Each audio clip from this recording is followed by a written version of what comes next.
Ang ating pong theme for the year, the whole year, achieve the God-given goal in 2024. Yun ang ating goal. Ma-achieve natin yung God-given goal. It is not that you don't have a goal in your life. Pero yung God-given goal, yun ang gusto nating ma-achieve. At hindi madali. Not by might nor by power, but by my spirit, sabi ng Panginoon.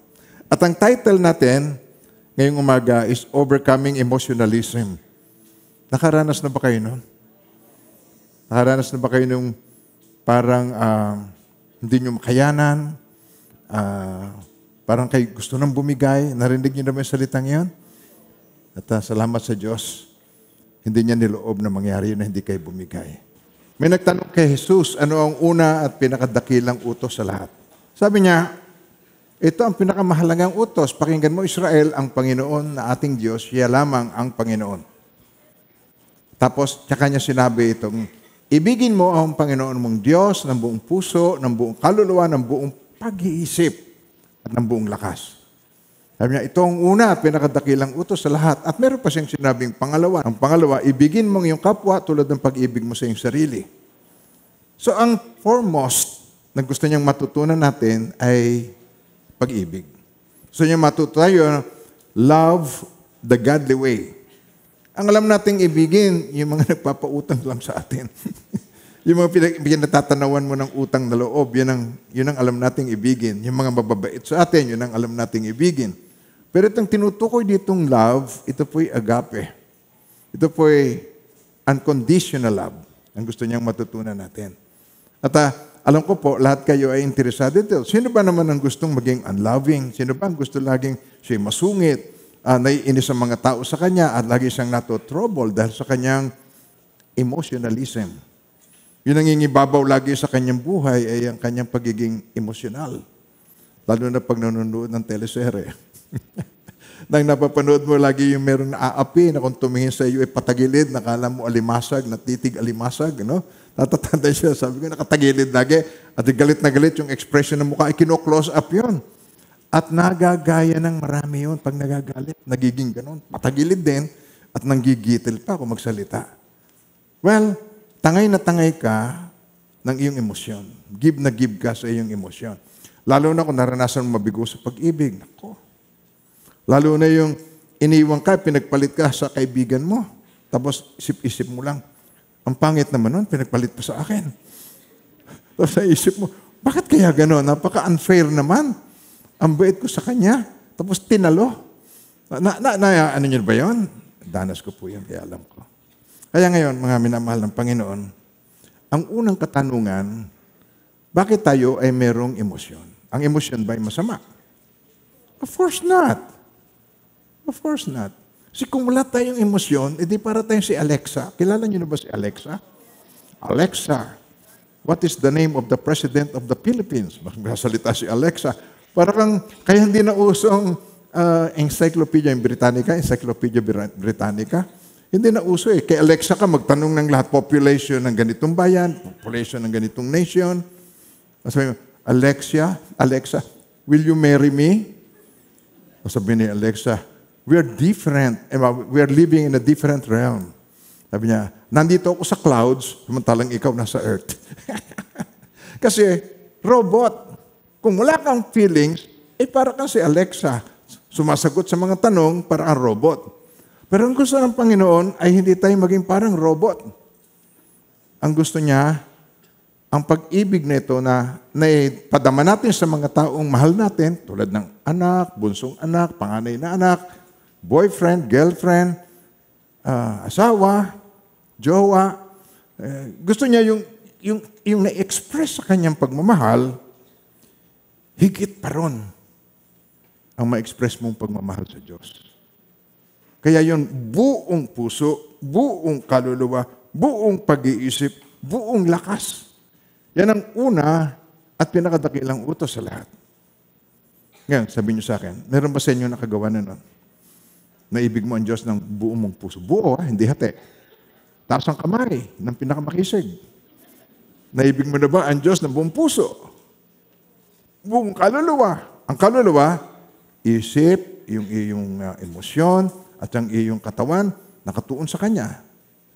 Ibig mo na ba, buong puso, buong kaluluwa, buong pag-iisip, habang nagwo-worship, hindi ba naiisip ang ulam mamaya? O saan ka pupunta after worship? Buong pag-iisip. Buong lakas. Ang lakas ay ang iyong talent. Kung saan ka magaling. Meron napakagaling magluto at meron mang ubod ng galing kumain.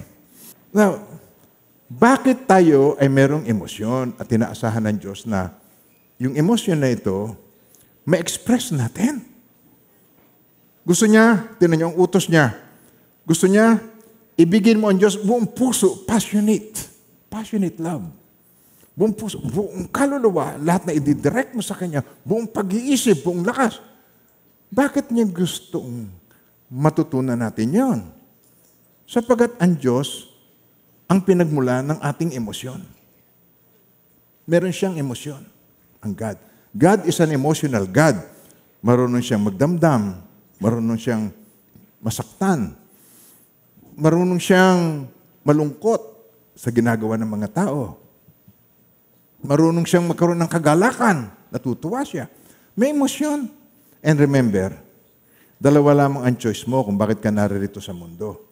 Ang unang choice, evolution. At ang pangalawa, creation. Yung evolution, saan ka nagmula? Hindi mo gusto yon, unggoy. Sino rito unggoyito at saka ungguyita? Hindi mo gusto yon. Amen po. Hindi ko matatanggap yon dahil yon hindi nila mapatunayan. Merong missing link. Yung evolution na yon. Kahit nakukuha nila yung mga fossils, yung mga nagbago, nag-evolve, hindi ko matanggap yon. Matatanggap. Ikaw, matatanggap mo ba yon? O bahala ka sa buhay mo. Pero co-creation. I'm created in the image of God.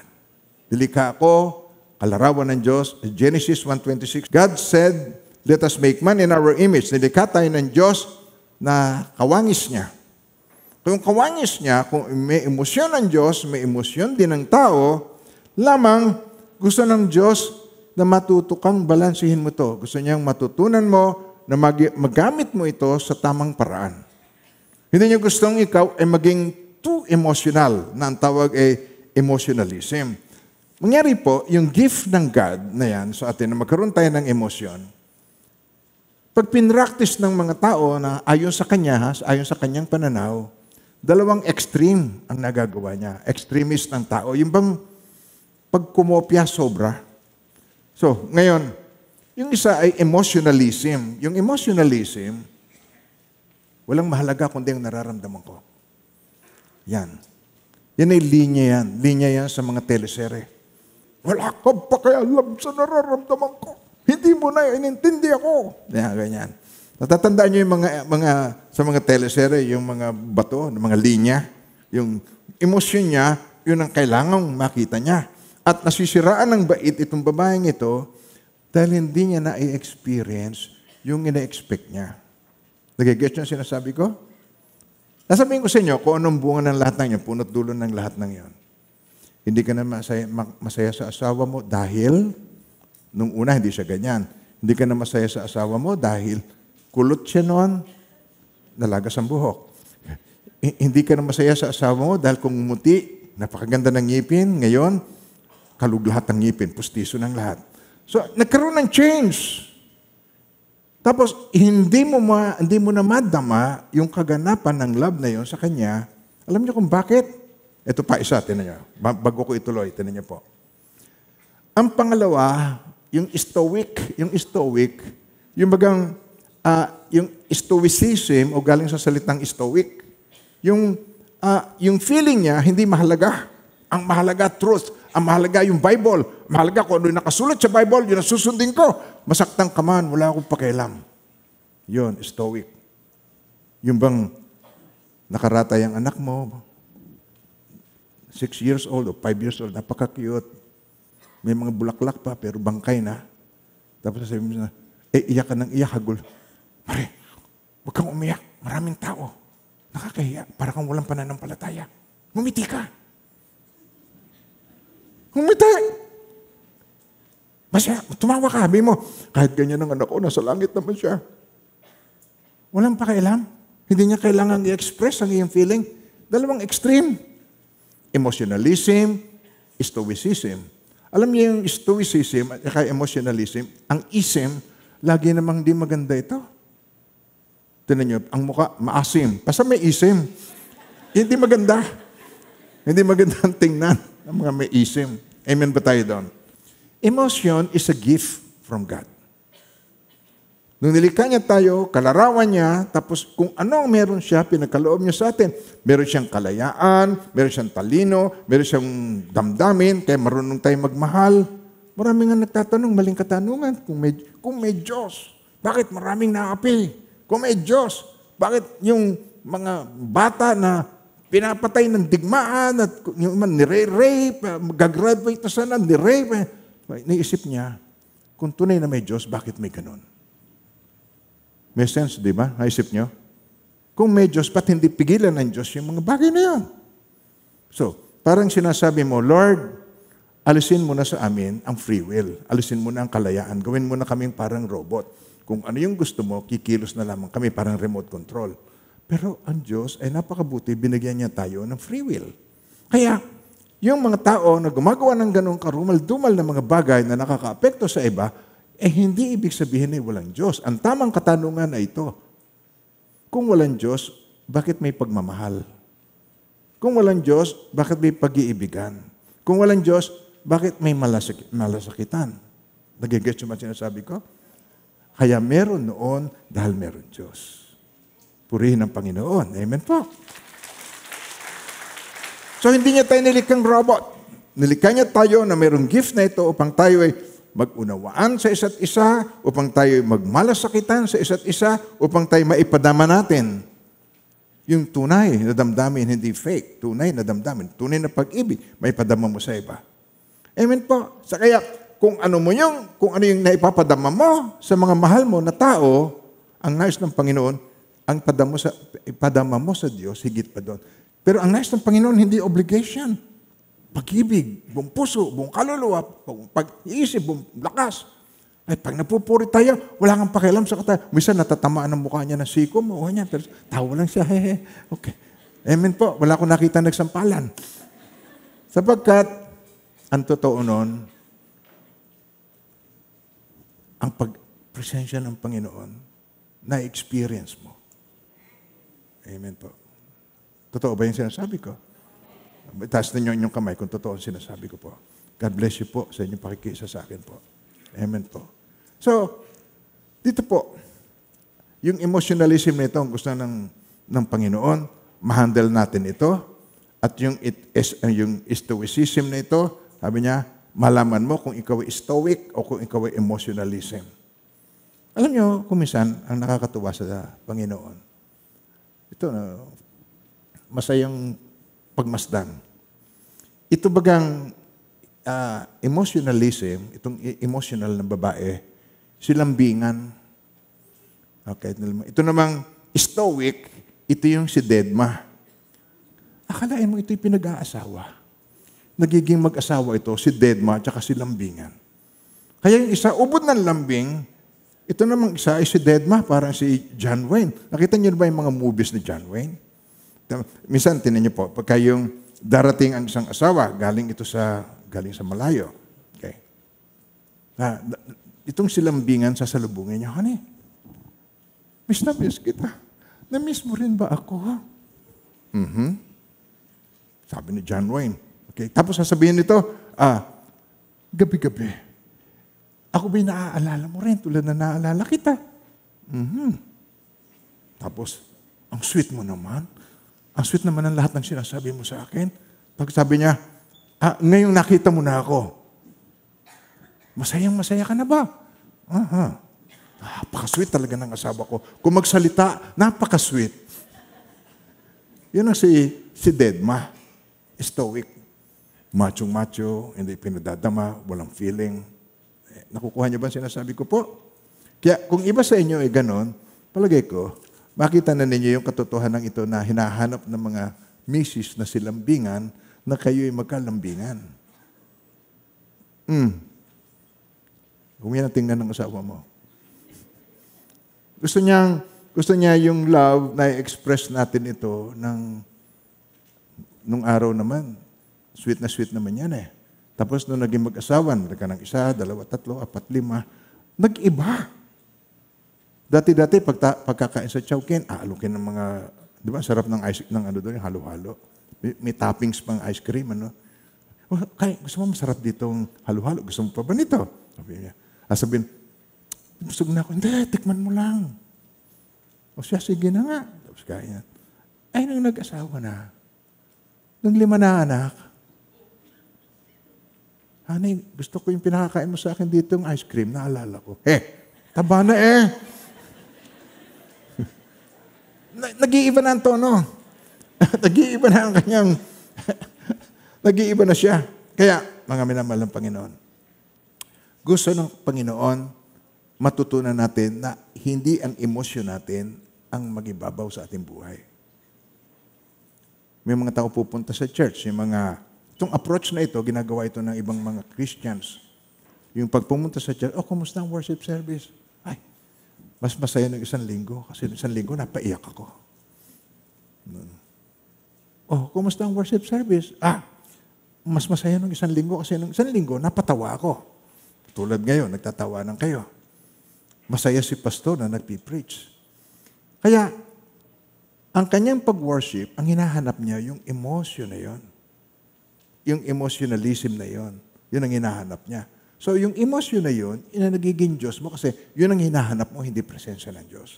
Marami pong mga tao ay meron siyang problema sa pagmamanage ng kanyang emosyon. Meron siyang problema ngayon. Kung yan ay problema mo, nasa tamang araw ka ng pagsamba. Dahil ngayon, i-deal natin yan kung paano mong i-manage. Why should I manage my emotion? Bakit ang emosyon natin, gusto ng Diyos, may balanse natin at matutunan natin kung paano natin i-express. Amen po. Because my emotion is not reliable. Hindi mo maaaring asahan lagi na ang nararamdaman mo ay yun ang pinakatama.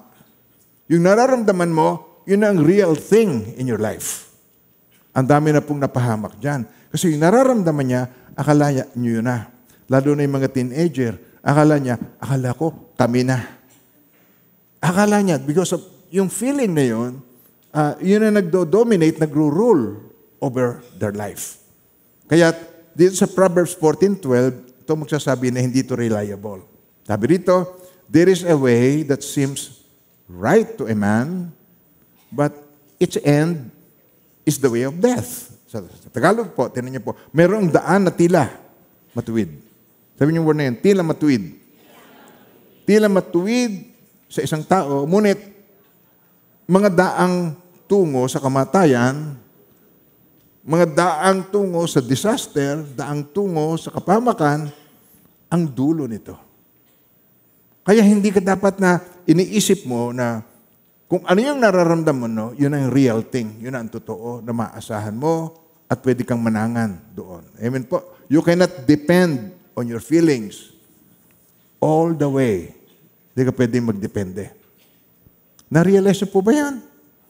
Ilan na ang ipinahamak ng kanyang emosyon? Ilan na? Naiyakan. Kasi siyang ipon, ipinautang. Tapos nalaman ng kanyang asawa, galit na galit. Kasi pag hindi ko ginawa yun, parang ako'y nagkasala sa Diyos. Kasi Christian ako. HTVC ako. Oy, wala akong tinuturong ganyan. Tapos, hindi na siya babayaran. Kasi siyang ipon nila na meron silang pinaghahandaan. Pagpapagawa nila ng bahay.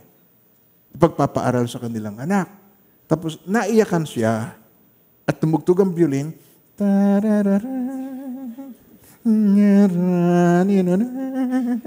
Paano yun sa cartoons? Bigla ka nalang tumulo ang luha sa mga mata. Meron nga ako dito. Ngunit ito yung gagamitin namin pero alang-alang sa Panginoon. Eto, papautang ko na sa iyo. Anong nangyari ngayon? Sabi, babayaran ko sa katapusan. Katapusan na ng mundo, hindi mo pa nakikita. Nawala na. Nakukuha ba siya? Hindi ko sinasabing huwag kayong magpautang. Ang sinasabi ko, kung ikaw ay uutangan ng 10,000, bigyan mo agad siya ng 100. Sabi mo, hindi ito utang ha? Bigay ko ito sa iyo. kaysa ikaw ay mautangan ng pagkalaki-laking halaga na alam mong kahit anong i-figure out ang gawin mo, ay hindi niya kayang mabayaran. Nakukuha niyo ba sinasabi ko po? Hindi ka padadala sa iyong emosyon. At yung hindi mo maiisip na yun ang talagang solusyon. Meron pang ibang solusyon, hindi yun lang ang solusyon. Nakukuha niyo ba sinasabi ko po? Hindi lamang yun ang solusyon. Lagi ko nga sinasabi, ang Christians ay mabait lang. Pero hindi, ayun, magagaling na estudyante.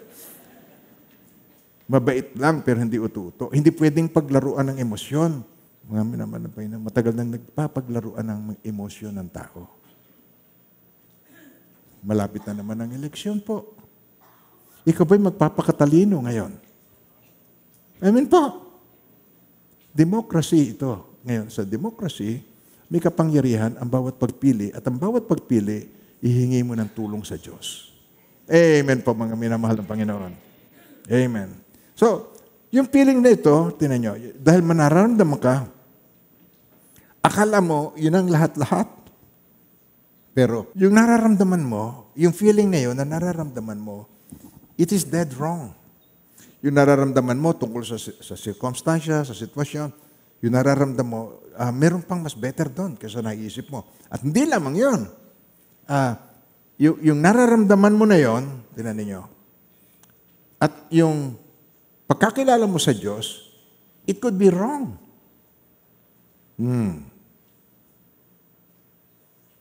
Susundan niyo pa ba ako?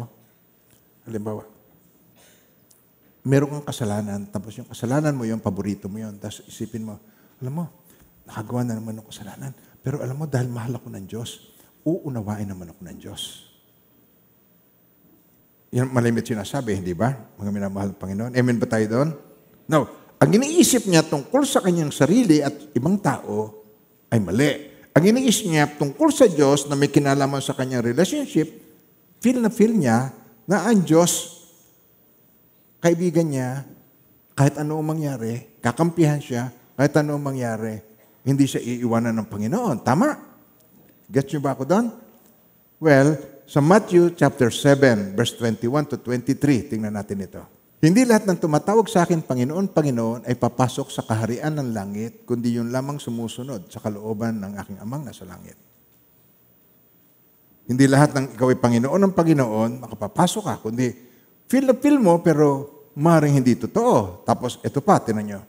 Pagdating ng huling araw, ito, marami magsasabi sa akin, Panginoon, ang sayo pa ng mukha, Panginoon, nangaral po kami at nagpalayas ng mga demonyo at gumawa ng kababalaghan sa inyong pangalan. Okay, tinan nyo. Kung magkagayon, ipahayag ko sa kanila. Isipin nyo yun, mali ang kanyang akala. Ang feeling niya tungkol sa God is wrong. It is dead wrong. Kung gayon kagayon, ipapahayag ko sa kanila, hindi ko kayo kilala. Ano yung word? Kailanman. So all the while, akala mo, pero hindi. Sabi niya, hindi ko kayo kilala kailanman. Lumayo kayo sa akin, kayo mga gumagawa ng masama, ng kasamaan. So, mali ang kanyang, feel na feel niya ang kanyang nararamdaman. Nag-guess niyo pa ako doon? Hello? Kayo ba merong ganon? Alam mo, sinabi sa akin ni Lord, ganito at ganon. Lagi mo kang bibig, sinabi sa akin ng Diyos. Nakakarinig na ba kayo na uusuhan niya ng ibang mga Christian, sinabi sa akin ng Diyos, mag-iingat po tayo dyan. Yung feel na feel. Natatandaan nyo, meron akong kinuwento sa inyo tungkol doon sa taong mais. Tawa na, naintindihan ka.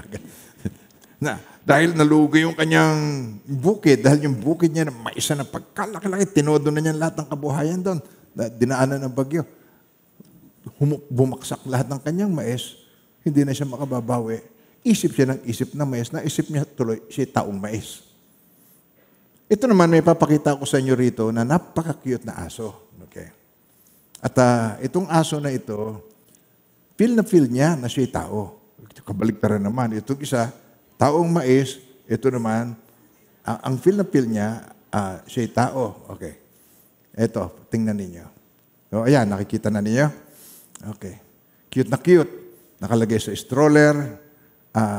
Pagkatapos, feel nitong doggy na ito, na napaka-cute, nagpupunta sa amin ito eh.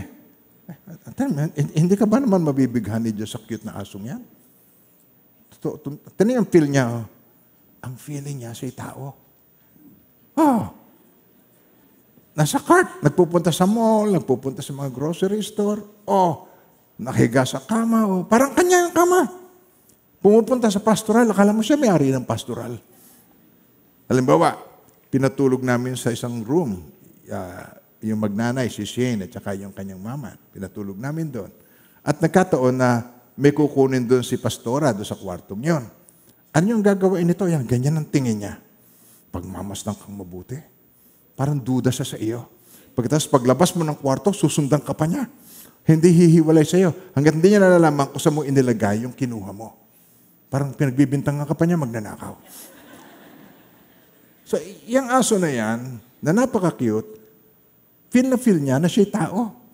Yan ay, sabi, pampered. I mean, hindi, literally pampered. May pampers yan. Nakasuot ng diaper.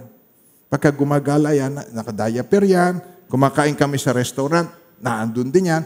Pag ang restaurant hindi pwede ang dog, hindi kami kakain doon. Nakukuha niyo ba ang sinasabi ko?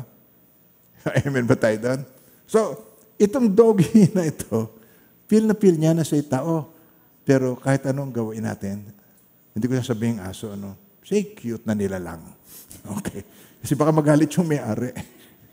Kasi ito, feel na feel niya. Talagang siya'y pampered na pampered. At ang kanyang attention na andito sa doggy na ito. Mga minamahal ng Panginoon, marami mga tao ganyan. Feel na feel. Feel na feel siya. Mahal siya ng Diyos. Hindi siya itatatwa ng Diyos. Hanggang sa huling sandali, pero doon niya malalaman, i-declare sa kanya, I never knew you. Amen po. Nakukuha niyo ba ang sinasabi ko po? Pagka hindi mo na-manage ang iyong emosyon, it can manipulate me. Pari tayong i-manipulate ng ating emosyon. If you don't control your emotion will control you. Siya nang mangingibabaw sa iyo po. At if you're always guided by feelings, tingnan niyo po, people will take advantage of you. Lalo na yung advertiser, lalo na yung salesman. Pag nahalata niya, kumislap ang mata mo at gustong-gusto mo, bibili ka. Tapos sinabi sa'yo, oh, magkano ba ang bili mo dyan? Nabili ko ng 150. Ha? 30 pesos lang yan eh. Bakit napakamahal ang pagkakabenta sa iyo? Kasi, pinakita mo, gustong-gusto mo. Hindi mo napigil ang emosyon mo. Nakasundan niyo ba ako? At dyan magaling ang mga advertisers at yung mga salesman. Kailangan ka, marunong kang huwag magpahalata, huwag mong ipahalata na gustong-gusto mo yung auto. Ang daming sira nun, pero hindi mo na, kailangan, magsama ka ng mekaniko at pag-aralan mong mabuti at huwag kang basta magdedesisyon. Pag nagustuhan mo, game ka kaagad. Amen ba tayo mga minamahal ng Panginoon? Meron, sa Proverbs 25, verse 28, like an open city with no defenses is the man with no check on his feelings. Hindi niya chine-check yung kanyang emosyon. Para itong syudad na walang depensa. Siyang hindi nagpipigil sa kanyang sarili ay parang lunsod na winasak at walang pader na nalabi. Madaling makubkob ng kaaway. Kaya importante ba na ma-manage natin ang ating emosyon? Importante po ba? Okay, now. Pagpapatuloy natin po. Now, ito yung paborito ni Satan sa ating buhay. Yung tayo ay magkaroon ng negative emotion. At lahat tayo meron nito. Walang itinatangi. Lahat tayo na nasa silid na ito, lahat tayo na nasa room na ito, biktima tayo nito. Fear. Sino sa inyo ang fearless? Kayo ba'y merong fear? Takot. Ba't ba kumakabog ang dibdib mo? May ewan ko nga ba? Pero parang may sinasabi ang aking feeling, kumakabog ang dibdib, ninenervyos. Amen po. Fear. Tapos, ikaw ay fearful, matatakutin ka na nga sa multo o sa kababalagan, isasama ka pang manood ng horror movie. Nagigis ba siya sabi ko? At sa panonood mo ng horror movie, mapapasigaw kang bigla pag may lumitaw doon ng mukhang tiyanak. Okay. Pag sigaw mong ganon, nawala ka, yung emosyon mo, nakawala sa iyo, yun ang itinitake advantage ng diablo. Sobrang galit na galit ka. Sobrang lungkot na lungkot ka. Sobrang haling na haling ka. Okay? Sobrang in love ka. Basta lahat ng sobra. Sasamantalahin. Nagigets yung sinasabi ko? So, itong fear na ito, ang controlled emotion, sinasamantala ng kaaway sa atin yung negative emotion. How about resentment? Yung resentment na ito, tinitreat ka na unfairly ng asawa mo, treated unfairly ng boyfriend mo o ng kaibigan mo. So nagkakaroon ka ng resentment o bitterness, kapaitan sa buhay because of maltreatment, hindi ka tinatrato ng ayos. Feeling mo, hindi ka tinatrato ng maayos. Nagigets niyo po? Susundan niyo pa ako? Jealousy. Meron ba sa'yo nakaramdam ng jealousy? Sanay na sanay tayo doon. Sana all. Di ba? Jealousy. Now, tinan nyo. Envy. Worry. Nagwa-worry na ba kayo? Ang worry lagi may kinalaman sa future. Ang resentment o bitterness may kinalaman sa past. Sa nakaraan. Yung worry may kinalaman sa future. Pag hindi mo na-handle ang past at saka yung future, anong apektado? Yung present. Ba't pa ganyan ka? Aligaga ka? Hindi ka makatahimik. Lagi ka na lamang parang meron kang gustong gawin. Hindi ka makontento kung anong meron ka. Parang lagi kang on the go. Nakikita niyo ba sinasabi ko po? Affected yung present. Dahil affected ka ng past, meron kang bitterness. Yung mga past experiences mo. Apektado ka. At lahat ng tao gusto mo magkaroon ng bitterness. Lahat ng nasa paligid mo gusto mo magkaroon ng bitterness na katulad mo. Amen ba tayo doon? Hindi kayo maka-amen doon. Ang kaaway mo, gusto mong kaaway din ang lahat ng kaibigan mo. Gusto niyang controlling. Ibang klase ang controlling spirit na ito. How about anxiety? Pag meron kang anxiety o yung feeling uneasy ka lagi, hindi ka mapakali, shame, nahihiya ka. May kinalaman lagi sa nakaraan ito. Meron kang nahihiya ka at meron kang guilt at saka condemnation. Merong solusyon ang Diyos sa lahat ng yan. Ang itong emotional na negative emotion na ito, vulnerable to, target ng kaaway ito, target ng scammer. Target dito ng mga nagbubudol-budol. Nahalata ka pag kayo pumunta sa isang lugar at ganito ka, tense ka lagi. Amen po. Ano ang source ng mga ito? Tingnan, basahin nyo, isa-isahin nyo. Okay, ready, read. Fear, resentment, envy, bitterness, worry, anxiety, shame, guilt. Ano na sa likod ng lahat ng ito? S-I-N, sin. Kasalanan lahat ng nasa likod niya. Ang pundasyon ng lahat ng yan, kaya merong fear, resentment, jealousy, fear. Yung condemnation nito, naisip mo, mapapahama ka, nahihiya ka sa mga nagawa mo, wala na akong bukang iharap sa church, nahihiya na akong umattend. Nag-get yun ba? Sinasabi ko po, nasusundan niyo pa ba ako? Kaisa ko pa ba kayo? Ito ang reason nun, S-I-N, sin. Yan ang punot dulo ng lahat ng yan. Kung bakit kailangan mong i-manage? Bakit kailangan mong matutunang i-manage ang iyong emotion? Because it's the key to succeed in life.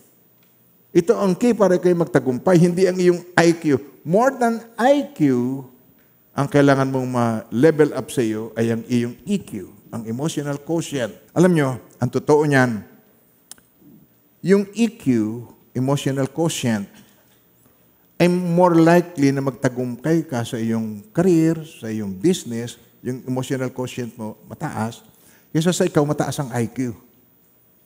Nakita ko po sa aking karanasan, nabasa ko rin, at natingnan ko rin yung mga statistics. Maraming intellectual people nagsusuicide. Maraming intellectual people nagtatangka na blas-blasin ang kanyang pulso at magpakamatay. Napakaraming mga Bakit ganon? Dahil ang emotion niya nangingibabaw kaysa sa kanyang talino. Pero binigyan tayo ng Panginoon ng talino, wisdom, para itong nasa ibabaw natin at hindi ang ating emosyon, ating nararamdaman. Gusto niyang iukol natin ang ating emosyon ito sa tamang paraan, sa tamang oras, sa tamang timing. Amen po. So people who are not good with people at meron silang problem na makisalamuha sa mga tao, ang tendency nito, mga minamahal ng Panginoon, hindi niya makontrol ang kanyang emosyon, hindi siya magandang katim. Pagka itinim mo mga ganito, lagi na lang ikaw may problema sa kanya. Kaya mga minamahal ng Panginoon, nagre-raise up tayo ngayon ng mga workers sa church. Tinutulungan tayo ng Panginoon upang ma-develop sa atin yung godly emotion. Yung pong godly love. Tinetrain tayo ng Panginoon, tinutulungan tayo na tayo ay maging team player sa ating group. Team player sa ating care group. Maging team player tayo, maging sa inyong work, sa trabaho mo. Maging team player ka sa iyong negosyo. Why? It is important na tayo marunong makiisa sa ating mga kasama. Amen po. Maraming mga tao, nasasayang tuloy ang kanyang buhay po. They waste their lives. Dahil ang pinakamahalaga sa kanya ay ang kanyang nararamdaman. Meron mang panahon na kayo, ang pinakamahalaga sa iyo ay ang iyong nararamdaman. Hindi ka tuloy nakagraduate. Graduating ka na sana. Nasira. Nagigets yung sinasabi ko? Maraming, ang mahalaga lang sa iyo ay yung nararamdaman mo. Kaya, ito tuloy ang nangyayari. Ang buhay mo ay up and down, hindi ka makapagpatuloy. At salamat sa Diyos, tama-tama po ang dating mo ngayong linggo na ito. Tutulungan tayo ng Panginoon na ma-realize natin kung paano natin ma-overcome. Amen po. Ang solution ng God dito ay ito. When you give your heart to the Lord Jesus Christ, pag ang puso mo, ang heart mo, ibinigay mo kay Jesus at tinanggap mo siya, buong puso at kaluluwa, pati ang feelings mo, tutulungan ng Lord. Hindi naman ako dating ganito dahil ako po ay introvert. Mahiyain ako sa tao, hindi ako makakaharap ng ganitong karami. Magpe-pray nga lang ako sa isang maliit na grupo. Sasabihin ko pa sa mga tao, let's bow our heads, tumungo po tayo. Pag tungo nila, kukunin ko yung prayer, tapos babasahin ko kasi baka makalimutan ko dahil ninenervyos ako, humarap sa mga tao. Kaya, kung kayo man ay gano'n, at sasabihin, hindi ako makapaglingkod dahil ninenervyos ako pag humarap ako sa mga tao, pagagalingin ka ng Diyos. Napakaraming mga timid, yung ayaw magsalita. Pero ngayon, hindi na makapagpigil magsalita. Hindi na siya ang dapat tagapagsalita, isa pa ang salita ng salita. Dahil ang Panginoon binibigyan kanya ng strength. Nakakaibang strength. Amen po. So, how to overcome emotionalism? Number 1, identify it. I-identify mo. Ano yung source niya? So, Psalms 55 verse 2 ay ito. My thoughts are restless and I am confused. Na-experience nyo na ba yan? My thoughts are restless and I'm confused. Sa Tagalog, pansinin mo ako at sagutin mo ako. Ako'y natatalo ng aking pagdaramdam. Ako'y walang katwiran sa aking pag-angal at ako'y dumadaing. Oh, meron ba sa inyo naging ganito?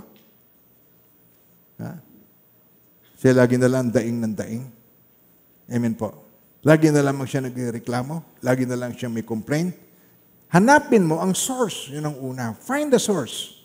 Why am I feeling this way? Bakit ko nararamdaman ang mga bagay na ito? Pag sinabi mong, ako'y nalulungkot, okay? Hanapin mo, i-identify mo, ano man nagkukos ng lungkot mo? Baka ikaw ay na-disappoint. Yung expectation mo, hindi nangyari. Kaya ikaw ay nalulungkot. Ayusin mo ngayon, yung i-deal mo ngayon, yung nagkukos ng iyong lungkot. Amen po ba tayo doon, mga minamahal ng Panginoon? Sasabihin ng iba, ayoko na magtrabaho, nakakapagod. Pagod na ako. Oh, talaga bang tunay na pagod sa work? O, kaya ka lamang napagod dahil ikaw ay na-criticize sa trabaho mo o na-correct ka ng boss. Maraming mga tao, pag kinorek mo, nag-iibang anyo.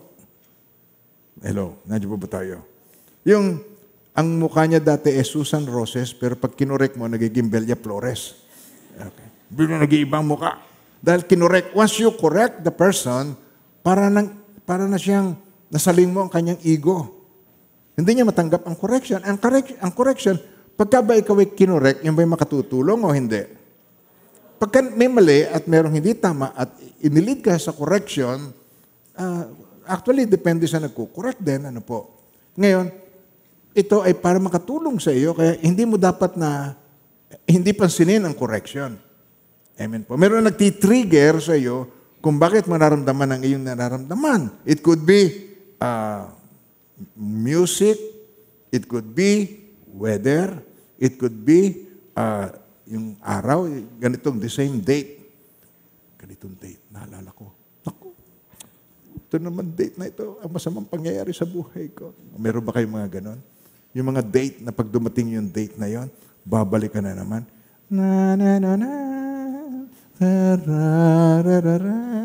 Balik. Kawawa naman ako. Nagbabalik na naman sa aking alaala. Ang nakipag-isa kay Kristo ay isa ng bagong nilalang. Wala na ang luma niyang buhay, siya ay bago na. Amen po.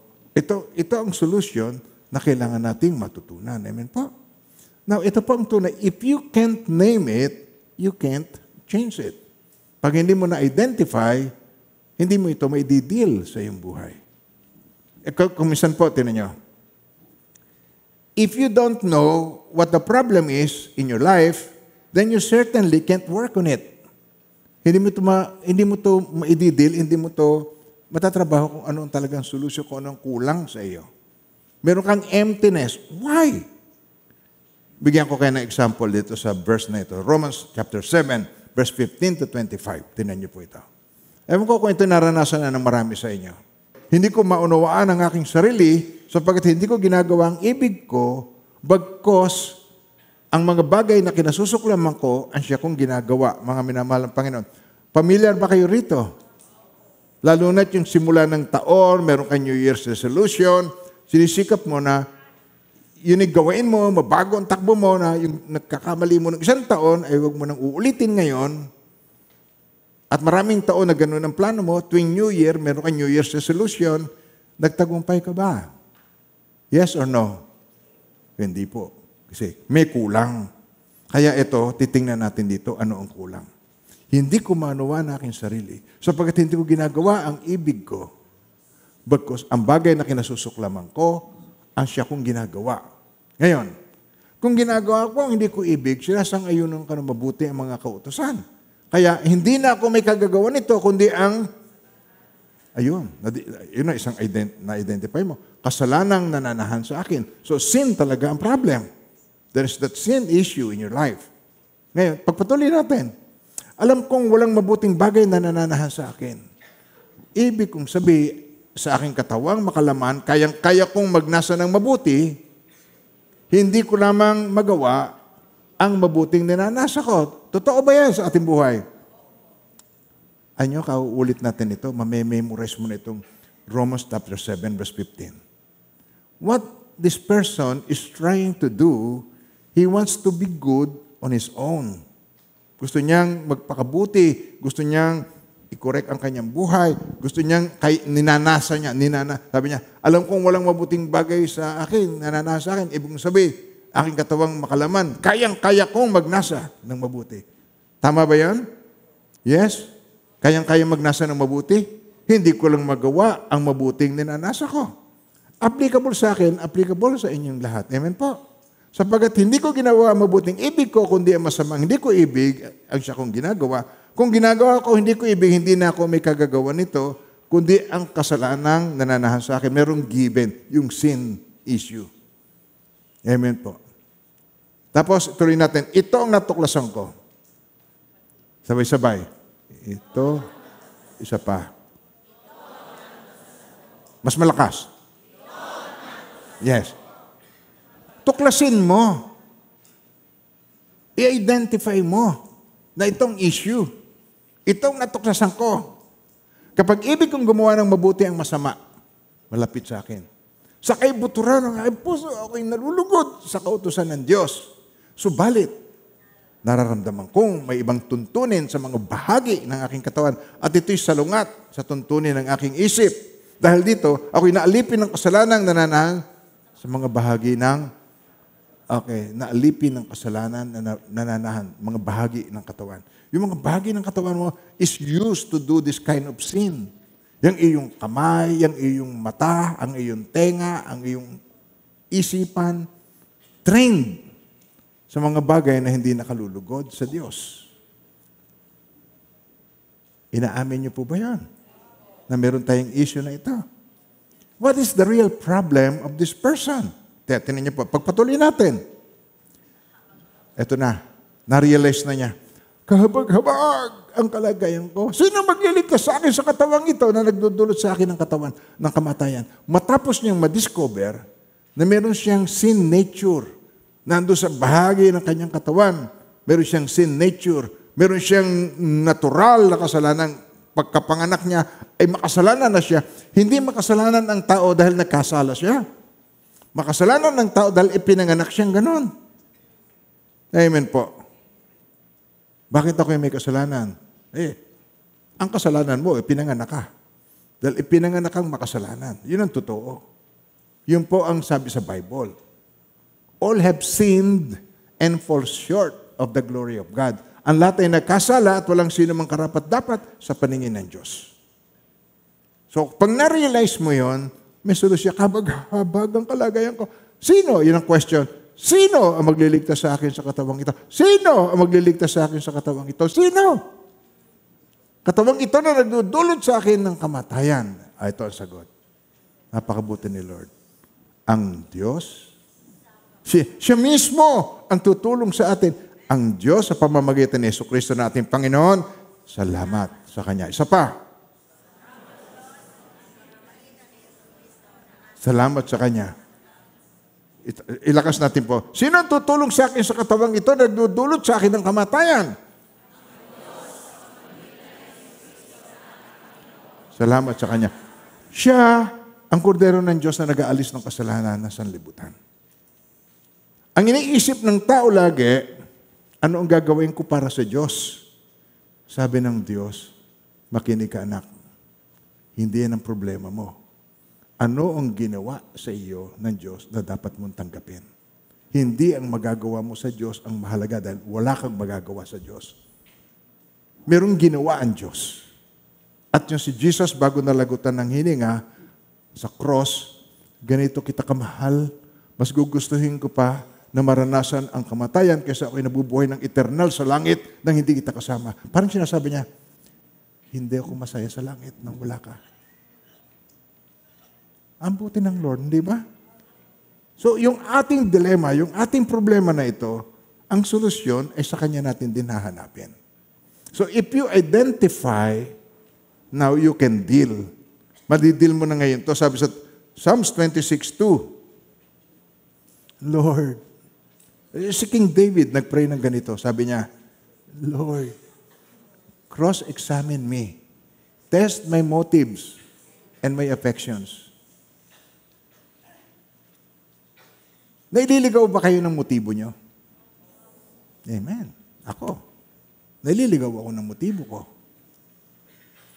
Lately, nakasanayan ko ngayon na buhat nung ako'y nabingit sa buhay at kamatayan. Si Pastor, ikukwento na naman yung bypass at saka yung COVID. Tama ka. At gusto ko, dahil sa question ka ng question yan, maranasan mo rin, para maranasan mo rin ang kabutihan ng Diyos sa buhay mo kung paano Kanya itutulungan sa gitna ng lahat ng iyon. Amen ba tayo doon? Gusto niyo bang maranasan kung gaano kabuti ang Lord? Takot na takot kayo. Walang imposible sa Lord. Tutulungan niya tayo. Walang imposible. Kung hindi nangyari sa akin yun, hindi malakas ang loob ko ngayon na nagsasalita sa harapan niyo, ipinatutotoo ko na ang Diyos ay totoo. Nakalain niyo, pagkaing ospital, nagustuhan ko. Dahil nahihiya kasi ako, pag bibigay sa akin, tinatapon. Hindi ko makain. As sinabi ko, in-request ko, huwag nang bigyan. Pero sabi ko, Lord, nahihiya po ako. Nahihiya ako dahil patuloy akong dinideliveran. Ang gusto kong ituro sa inyo, ang point ko sa pagkukwento ko, pag hiniling mo sa Diyos, Sino sa inyo ang na-ospital na at nakatikim ng pagkaing ospital? Pakitaas ang kamay. Marami-rami din. O ngayon, tanong, nagustuhan mo ba? Kinasabikan mo ba, eto na ang pagkain. Hindi ba? Paano kung gagaling dito? Itong pinakakain sa kayo, ubod ng tabang. Kaya ako, hindi ko na halos nabubuksan. Diretso sa basurahan ang pagkain. Nahihiya naman po ako. Kaya sabi ko, Sir, wag niyo na po akong dalhan. Sabi niya, Pastor, yan pong idadalang pagkain sa inyo, niluluto ng nutritionist yan na bagay sa inyong kalagayan ngayon. Sabi ko, ang ganda ng pakinggan, hindi ko naman makain.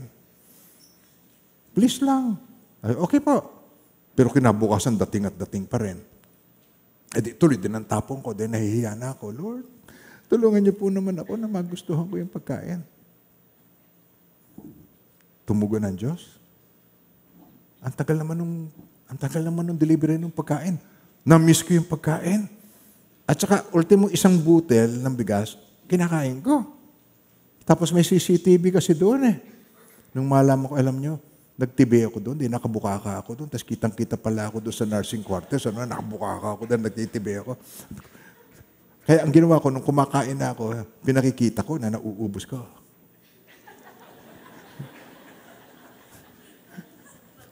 Parang bata ay nagmamalaki, nakakain ko na ito. Wala imposible sa Diyos. Yung emosyon mo na hindi mo mapigilan, yung favorite sin mo na lagi mo nagagawa, ihingi mo sa Lord ng kalakasan. Kung ginawa niya sa akin, walang itinatangi ang Diyos.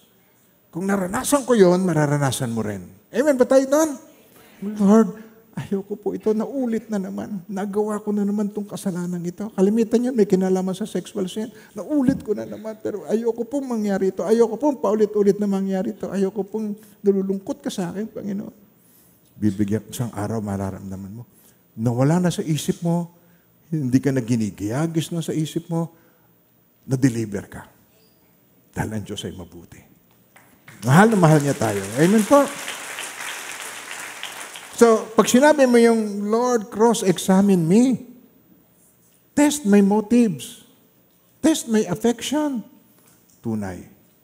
Bibigyan ka ng Lord. Katulad nun, yung pagkain hindi kumakain. Alam niyo po, hindi naman sa, ako'y nagmamalaki po na makakabili naman ako ng pagkain. Hindi po ganun hindi yun ang usapan. Kasi, sa mission, nakakain ko yung mga imposibleng makain ng pangkaraniwan sa inyo. Katulad din naman, yung uod ng kahoy. Nakakakain ba kayo noon? Uod ng kahoy, hilaw, tamilok. Sino nakakaalam ng tamilok? Tamilok. Yun. Yun ang parang gumburumbu, yung dulo ng may pangil. Okay. At kinakain yun, sinasawsaw lang yun sa suka, hilaw. Gets niyo ako? Tapos masama ang panahon, walang mahuli, walang pagkain. Wala naman doon palengke na nagpapatay ng baboy, nagpapatay ng baka. Wala. Nasa balabak ako Okay. So, ang mabibili mo lamang, ang isang tabo noon, 30 pesos. Ang isang tali ng alimango, 30 pesos. Ano pipiliin mo, alimango o tamilok? Walang alimango, yun lang ang available. So, isang tabo, 30 pesos din. So, kain kami ng tamilok. Kaya ko yun. Nakakain ko yun. Ang hindi ko lang kaya, bulok. Noong naman ako nasa balabak, nasa Kalinga, sila naman, ang favorite nila, yung aged na meat. Aged, yung pinagulang na meat. Yan naman yung steak na nakakain natin, yung pinakamahal na steak. Aged meat yun. Ngayon, itong pagkain na ito, para maging aged sa kanila, nilalagay nila sa plastic. Ibinabaon sa lupa. Hindi ito kukunin hanggat hindi ay punong-puno ng uod. Pagkatapos, ilalaga nila ito. Tapos sa ibabaw noon, mangingimabaw ngayon yung mga uod. I-scoop, naimas. Ang sarap. Pastor, gusto ba ninyo ito? Pass na muna ako dyan, ha? Kakain ako ng kahit wag lang bulok. Okay? So, hindi kaya. No kaya tayo doon, no kaya. Tumanggi na ako doon. If you deal your emotions, ang question ngayon, how to deal with it? Paano mo i-deal ito? Ang susunod na tanong. Lord, cross-examine me, test my motives and my affection, pero how to do it? Paano mo gagawin ito? Now, dito, how to deal with it, sa Luke chapter 10, verse 19 to 20. Kaya we cannot live without Jesus Christ. Hindi po pwede tayong to achieve God-given goal in 2024, you cannot. Apart from Jesus Christ, you cannot. Hindi mo magagawa. Hindi mo matutupad ang God-given goal sa iyong buhay po. Amen po ba tayo doon? We need the Lord. We need Jesus. Kaya, nagbalik yung 70 na inutusan niya kung saan siya dapat pumunta, pinapunta niya. Mag-preach kayo doon, magpalayas ng demonyo, magpagaling ng mga may sakit. Tapos tuwang-tuwang nagbalik, sabi niya, Lord, ito sabi nila, kahit mga demonyo ay sumusunod sa amin sa pangalan niyo. Tuwan-tuwa sila. So ngayon, sabi ni Jesus, nakita ko si Satanas na hulog mula sa langit na parang kidlat. Tapos, sabi niya rito, tingnan niyo, binigyan ko kayo ng autoridad. Okay, kayo po magbasa. Okay. Tingnan niyo, binigyan ko kayo ng autoridad na tapakan ng mga ahas at alakdan sa ibabaw ng lahat ng kapangyarihan ng kaaway, walang makapananakit sa inyo. Tapos itinuloy pa niya, gayon man, sabay-sabay, huwag ninyong ikagalak ito na mga espiritu ay nagpapasakop sa inyo, kundi ang inyong ikagalak, ang inyong mga pangalan nakasulat sa langit, sa aklat ng buhay. Purihin ang Panginoon sa kanyang banal na salita. Amen. Yung ikaw ay na-save, yung tinanggap mo si Jesus at naka-experience, yung salvation ay nakamta mo, yun ay package deal. Merong authority. Meron ka. Meron ako. Hindi lang, Pastor, i-cast out nyo ang diablo sa akin. Pastor, tulungan nyo pa ako makaraos. Hindi po. Kung ikaw ay nananalig sa Panginoong Jesucristo, binigyan ka niya ng authority. But you have to believe. Ang kakulangan ng faith, yun pong ating problem. Kaya ang kailangan natin, ang pananampalataya. Hindi tayo maaring maka-experience ng tagumpay sa kanyang pangalan nang walang pananampalataya, ng isang religious way ng pagtanggap. Ang gusto niya, buong puso, buong kaluluwa, buong pag-isip, buong lakas, yung buong emosyon mo nakatuon sa Kanya. Susundan niyo pa ba ako, mga minamahal ng Panginoon? Hindi fake. Hindi religious way. Hindi nasimba. Sumasamba. Na-experience nyo kanina yon, di ba? Sumasamba. Tingnan nyo ulit. Ipikit niyo yung mga mata. Tapos, palakpakan yung presensya ng Panginoon. Sige po. Sige. Oh, sige. Purihin niyo siya. Amen. Yes. Oh. Oh. Oh. Yeah. Thank you, Lord. Yeah. Matayo ang balahibo ko. Hindi makatigil. Hindi ka makapigil. Na-experience mo siya. Hindi nasimba. Sumasamba. Hindi mechanical. Hindi religious. May relasyon. May pangunawa sa iyong ginagawa. At yun ang sinasabi sa atin, how to deal with our emotion. So ngayon, na-experience mo na yung command, inutusan ka na, binigyan kita ng autoridad, tumapak, yumurak. So anong susunod na dapat mong gawin? I-practice mo ito. Command it, utusan mo. Sinabi niya, Panginoon, pati mga diablo sumusunod sa amin sa iyong pangalan. Yun ang gawin mo. Sa pangalan ni Jesus, inuutusan kita. Tingnan niyo, minamahal ng Panginoon. Pagka ito'y internal, ang ibig sabihin nito, ito ay kasalanan na kinukup-kup mo sa iyong buhay. Namumugad sa puso mo. Kaya pag may music, kaya may narinig kang music, naaalala mo. Pag may narinig kang mga kanta, yung mga kanta nung panahong nagkasala ka doon, naaalala mo, nagbabalik sa iyong alaala. Tama ba ako doon? Meron lang sitwasyon, kumidlat, boom, kaya, nung kumidlat na gano'n, may pangyayari sa buhay mo, minaalala ka na naman. Amen ba tayo doon? Nagagets na sinasabi? Maalaala alam mo kaya. Okay. Balik na naman sa iyo, yung alaala. Tapos, ang saya-saya mo kanina, bigla na kasimangot ka. Ano nangyari sa iyo? Wala. Ano nga nangyari? Huwag mo akong pakilaman. Biglang nag-iba ang mood. Nag-guess na sinasabi ko? Kaya unawain mo pag nagkaganon ang katabi mo. Kaya kailangan matulungan. Kailangan sa pangalan ni Jesus. Ay ba tayo mag-pray? Tulungan mo siya. Amen ba tayo mga minamahal ng Panginoon? Mamaya, pagkatapos na naman ng worship service, sasabihin na naman, Pastor, ipag-pray nyo nga ako. Pwede kang mag-pray. Pwede mong i-cast out. Pwede mong gamitin ang authority mo sa pangalan ni Jesus. Alam mo yung pumapasok sa mind mo? Doubt, fear, anxiety, infirmity, karamdaman. Nagigets naman sinasabi ko? May mga tawag dyan. May mga tawag po. Halimbawa, tuwing umiinom ka ng alak, ay nag-iibang iyong ugali. Okay. Alam nyo, yung alak na iniinom natin ay chemical. Iniinom ko yun dati eh. Kaya alam ko, nag-iiba ugali ko. Mayabang na ako ang timano. Pero lalo ako nayabang, lalo ako nagmamalaki. At alam niyo yun, ang tawag po doon sa witchcraft na yun, yung uncontrolled eh. Nagagawa mo, kahit hindi mo sinasadya, nagagawa mo pag lasing ka. Alam niyo ang tawag doon? Witchcraft. Yung witchcraft na yun, nangingibabaw. Pero yung witchcraft na yun, in the form of chemical. Okay? Amen po. Pharmakeia. Yung pharmakeia ay witchcraft. So yun, may kinalaman sa drugs, in a form of drugs, o solution, o liquid. So you take that liquid, you take that tablet, you take that, yung gamot na yon, drugs na yon na pinagbabawal, and then, kinokontrol ka. So yun ay witchcraft. So, yung pharmakeia, okay, yun ang kailangan na matutunan mo, na yan ay pwede mong utusan, pwede mong i-rebuke, pharmakeia. Lumayas ka sa pangalan ni Jesus. Tukuyin mo ang pangalan niya. Name it.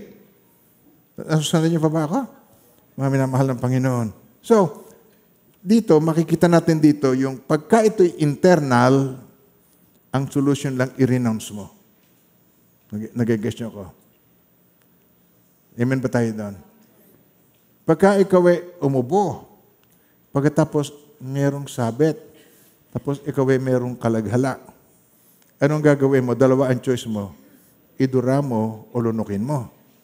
So, anong ginagawa ninyo? Dinudura mo, di ba? I-renounce mo yun. Nagigets mo sinasabi ko? Pero ngayon, may nabasa ako. Okay rin lunukin mo. Gusto nyo lunukin? Okay lang. Kung ikaw na, halimbawa na sa sitwasyon ka, medical science, ang nagsasabi, it is okay. It will not affect you. Pwede. Okay?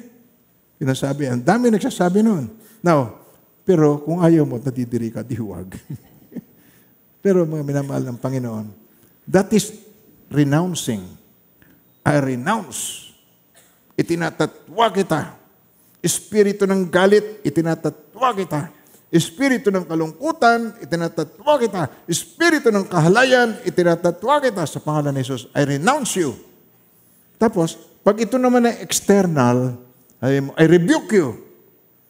Yung parang pumapasok, alam mo, nahahalata mo, galing sa labas, papunta sa iyo. I rebuke you in Jesus' name. Lumayas ka sa bahay namin sa pangalan ni Jesus. Yun ay authority na nais ng Panginoon na maipractice ng mga mananampalataya. Amen po. At ang solution dito ay tanggapin mo ang Panginoong Jesucristo bilang Panginoon at tagapagligtas na iyong buhay. Amen po. So, anong solution dito? Tanggapin natin si Jesus. Anong solution dito? Mag-pray tayo ng prayer of acceptance na tinatanggap natin si Jesus bilang Panginoon, tagapagligtas at hari ng ating buhay. Sambitin natin ang panalangin ito. Buong puso. Mahal na Diyos, maraming salamat sa pag-ibig mo po sa akin na walang kapantay, hindi nagmamaliw. Bago pa ako isinilang, isinugo niyo po ang iyong bugtong na anak. Siya'y namatay para sa akin upang sa aking pananalig sa Kanya makamtam ko ang buhay na walang hanggan sa pamamagitan niya. Sapagkat siya ang kordero ng Diyos na nag-aalis ng kasalanan ng sanlibutan. Panginoong Isus, ilakas niyo po yan. Buong puso at kaluluwa, tinatanggap ko po kayo bilang aking Panginoon, tagapagligtas at hari. Maraming salamat po sa buhay na walang hanggan na ipinagkaloob niyo po sa akin in Jesus' name. Amen. Amen. Amen. Now, nung tanggapin niyo siya bilang Panginoon na tagapagligtas ng iyong buhay, bigla kang nagkaroon ngayon ng focus. Ang focus mo ngayon, mula sa iyong sarili, sa sariling lakas, self, ipinokus mo ngayon kay Jesus. Siya ang tagapagligtas. We need to learn to change our focus. Amen po. Pag ikaw i-focus na lang lagi sa iyong sarili, sa iyong nararamdaman, wrong focus. We need to shift focus from self to the Savior. From self to God. Purihin ang kanyang pangalan. Amen po. Magdepende ka. Depend your faith. Doon ka. Rather than your feeling, doon ka mag-depend sa iyong faith. Doon ka umasa, doon ka manangan sa iyong pananampalataya sa Panginoon kaysa sa iyong nararamdaman. Amen po, mga minamahal ng Panginoon. Sabi nga po sa 2 Corinthians 5:7, we walk by faith and not by sight. Hindi doon sa iyong nakikita. We walk by faith and not by sight. So, i-confess mo lagi ito. Sabihin mo ito. At kung kayo may prayer partner, sabi rito sa James 5:16, tinuturuan tayo, confess your trespasses to one another. Okay, kaya sasabihin mo sa isa't isa, ipanalangin natin ito. Kaya sa small group, sa care group, napakagandang nagjo-join in sa care group. Lalong mas maganda kung ikaw ay may bahay na pwede nating magamit, magbukas ka ngayon ng care group sa iyong tahanan. Maging home host ka. Confess your trespasses to one another and pray for one another that you may be healed. Tignan niyo po. Confess, sabay-sabay. Confess your trespasses to one another and pray for one another that you may be forgiven, that you may be healed. We need the healing. Amen po? Dahil ang nagkakos ng sickness, sin. Ang nagkakos ng death, the wages of sin is death. Kaya ang solution, God took care of our sin. Inako niya ang ating mga kasalanan po. Amen po. Nung mamatay siya sa cross, sabi niya, it is finished. Ginampanan niya ang hindi nagampanan ng kautusan. Sabi doon sa Romans chapter 8, verse 3, ginawa ng Diyos ang hindi nagawa ng kautusan dahil sa likas na kahinaan ng tao. Sinugo niya ang kanyang sariling anak. Saan yun ang taong makasalanan upang maging handog para sa kasalanan? At saan yung yon? Hinatulan niya ang kasalanan. Ang kasalanan mo, kasalanan ko, hinatulan na kay Jesus. Kaya kung nanalig tayo sa ginawa ng Diyos, hindi sa magagawa natin sa Diyos, ang kasalanan natin, pinawi ng Diyos. Purihin natin ang kanyang pangalan. Amen po. Ito ang resulta ng ikaw na identify mo at idinil mo ang iyong problemang ito. Now, if you deal with it, it will please God. Amen po. Why? Dahil itong nakalulugod sa Diyos. Sabi sa Romans 8, verse 8, ay ganito. So then those who are in the flesh cannot please God. Sa Tagalog, tinan niyo po. At ang mga nabubuhay ayon sa laman, ayon sa kanyang nararamdaman, hindi maaring kalugdan ng Diyos.